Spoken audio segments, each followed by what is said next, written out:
வணக்கம் மக்களே, நாம இன்னைக்கு வந்திருக்க இடம் மயிலாப்பூர் கபாலீஸ்வரர் கோயில் தான்.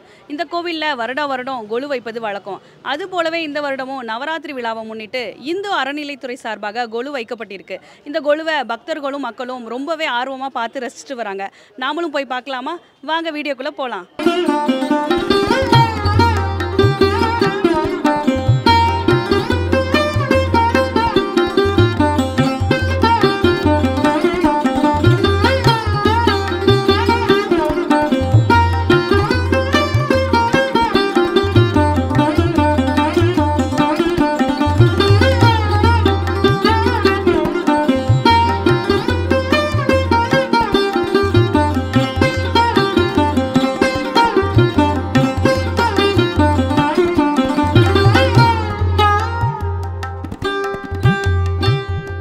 இந்த கபாலீஸ்வரர் கோயில் என்பது அந்த ஐயனையும் அந்த கற்பகாம்பாளையும் பார்க்குறது வீட்டில் நம்ம சும்மா இருந்தால் கூட இங்கே போகணுன்ற ஒரு வைப்ரேஷன் நமக்கு கிடைக்கும்.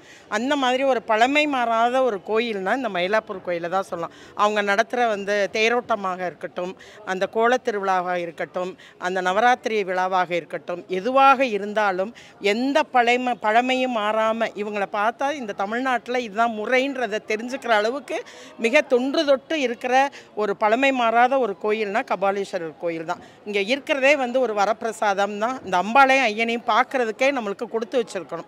அந்த வரிசையில் வர்றது தான் இந்த நவராத்திரியோட கொலு அமைப்பு. இந்த கொலு அமைப்புன்றது மிக முக்கியமானது. இப்போ வர்ற ஏஐ உலகத்தில் சிறு குழந்தைகளுக்கு என்ன நம்மளுடைய பாரம்பரியம், என்ன ஒரு பண்பாடு, என்ன ஒரு ஆன்மீகம்ன்றது தெரியாமே போயிடுச்சு.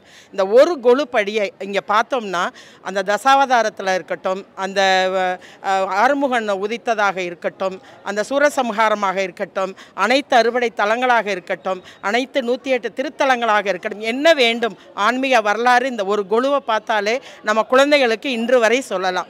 ஏன்னா இந்த குழந்தைங்க வர்ற உலகத்தில் எது உண்மை எது பொய் அப்படின்றது தெரியாமே வளர்ந்துட்டு இருக்காங்க. இந்த நவராத்திரி பொம்மைகளை பார்க்கும் பொழுது இதுதான் நம்ம பாரம்பரியம், இதுதான் உண்மை. எந்த மகாபாரதமாக இருக்கட்டும், எந்த பெரிய புராணமாக இருக்கட்டும், அது ஒரு புராணமாக எடுத்துக்கொள்ளக்கூடாது. அங்கு சொன்னப்பட்ட ஒவ்வொரு கருத்தும் நம்ம வளர்கிற குழந்தைகளுக்கு தெரிந்தே ஆக வேண்டும். எவ்வளவு அறிவியல் வளர்ச்சி இருந்தாலும் அந்த புன்னகை என்ன பண்ண வேண்டும், வயதுக்கு வந்த பெண்மணி என்ன பண்ண வேண்டும், முதியவர்கள் என்ன பண்ண வேண்டும், வணக்கம் எவ்வாறு செய்ய வேண்டும், மரியாதை என்பது என்ன, அந்த ஒரு கொலு படியிலேயே அத்தனையும் உணர்த்துவது இந்த ஆன்மீகம். அந்த உண்மையை இங்கே வெகு அழகாக நவராத்திரி படியில் விளக்கியிருக்காங்கன்னா இதை விட வேற என்ன வேணும்?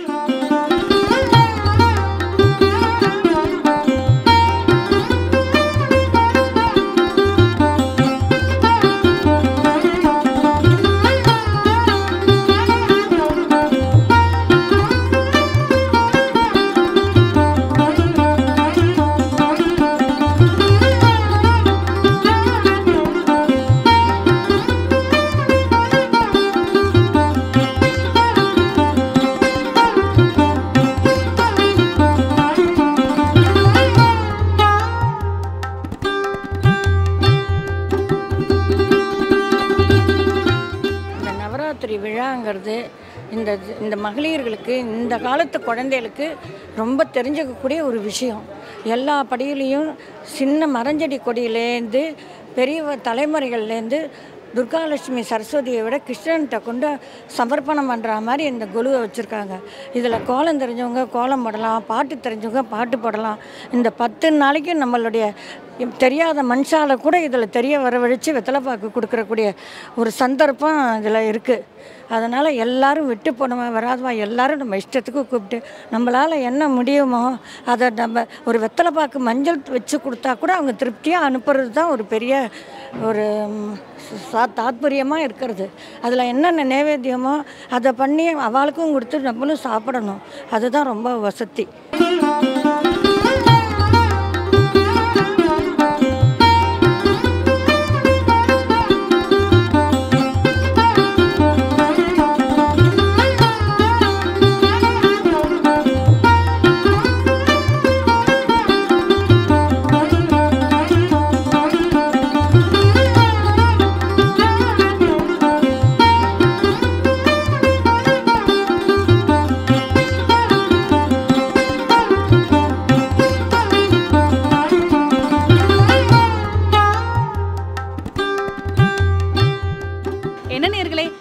மயிலாப்பூர் கபாலீஸ்வரர் கோயிலில் நடந்த கொலுவை பார்த்து ரொம்பவே ரசிச்சிருப்பீங்கன்னு நம்புகிறோம். அதுலேயும் ரொம்ப ஸ்பெஷலாக அமர்நாத் கோயிலில் இருக்க அந்த பனிலிங்கத்தை தத்ரூபமாக வச்சுருந்தாங்க. பானையில் தண்ணீர் குடிக்கிற காகம், டாக்டர்ஸு, கல்யாண மேடை, தேர் உற்சவம்னு இப்படி ரொம்ப அழகாக நிறைய பிரம்மாண்டமான விஷயங்கள்லாம் தத்ரூபமாக கலைநயத்தோடு வச்சுருந்தாங்க. மீண்டும் இன்னொரு அழகான ஒரு கொலுவோடு சந்திக்கலாம். நன்றி, வணக்கம்.